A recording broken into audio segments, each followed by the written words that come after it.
안녕하세요. 최충만 변호사입니다. 지난 4일 의정부에서 고등학생들과 시비가 붙은 30대 A씨가 사망하는 사건이 발생했는데요.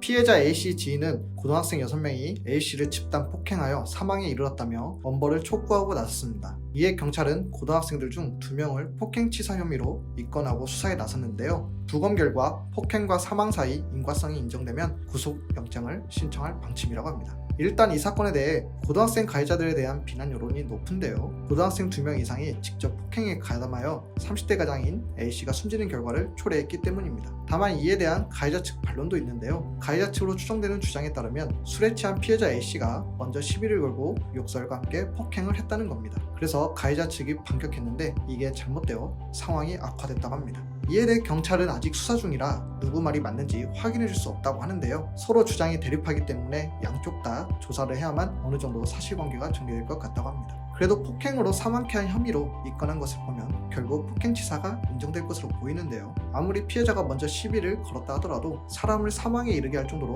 폭행하는 것은 범죄이기 때문입니다. 게다가 고등학생 2명 이상이 폭행에 가담했다는 것을 보아 단순히 서로 밀친 정도가 아니라 주먹 이상 가격에 이르렀을 가능성이 높은데요.